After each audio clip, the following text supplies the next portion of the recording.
Gold പോലെ തന്നെ നമുക്ക് ഇൻവെസ്റ്റ് ചെയ്യാൻ പറ്റിയ ഒരു സാധനമാണ് ഊദ് എന്ന് പറയുന്നത്. ഊദിൻ്റെ ഓയിൽ നമ്മൾ ഇൻവെസ്റ്റ് ചെയ്യുകയാണെങ്കിൽ, അത് നമ്മൾ കീപ്പ് ചെയ്ത് നമ്മൾ ഏജ് ചെയ്യുകയാണെങ്കിൽ ഒരു 7 to 10 years കൊണ്ട് തന്നെ 100% ഇതിൽ പ്രൈസിൽ ഹൈക്ക് വരും എന്നുള്ളതാണ്.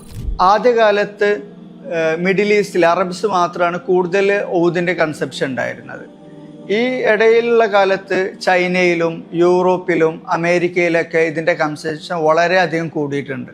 ഈ കാരണം കൊണ്ട് തന്നെ ഊദിനും അതേപോലെ ഊദിൻ്റെ ഓയിലിനും ഡിമാൻഡ് വളരെയധികം വർദ്ധിച്ചിട്ടുണ്ട്, എസ്പെഷ്യലി ഇന്ത്യൻ ഊദിന്. ഇതുപോലെ നമ്മൾ കളക്ട് ചെയ്തു വെച്ച ഊദിൻ്റെ ഓയിലുകൾ 10 വർഷം 15 വർഷം 20 വർഷമായ ഓയിലുകളൊക്കെ കളക്ടേഴ്സിൻ്റെ ഇടയിൽ ഇന്റർനാഷണൽ മാർക്കറ്റിൽ ഇതിന് ഓപ്ഷന് വെക്കാറുണ്ട്. ഓപ്ഷന് വെച്ച് നമ്മൾ ഇൻവെസ്റ്റ് ചെയ്ത പൈസ എത്രയാണോ എമൗണ്ട്, അതിനേക്കാൾ 100%, 200%, 300% ലാഭത്തിലൊക്കെ ഇത് വിറ്റ് പോകാറുമുണ്ട്. അതേപോലെ തന്നെയാണ് ചില ലിമിറ്റഡ് ആയിട്ടുള്ള ബോട്ടിൽസ്. ഈ ബോട്ടിൽസ് കളക്ട് ചെയ്യുകയും ഓപ്ഷനിൽ വെച്ച് വിൽക്കപ്പെടാറുമുണ്ട്. ചില നീഷ് ബ്രാൻഡുകൾ പെർഫ്യൂമുകൾ ലോഞ്ച് ചെയ്ത് കഴിഞ്ഞാൽ 1-2 വർഷം കഴിഞ്ഞാൽ അവർ അത് റീഫോർമുലേറ്റ് ചെയ്യും.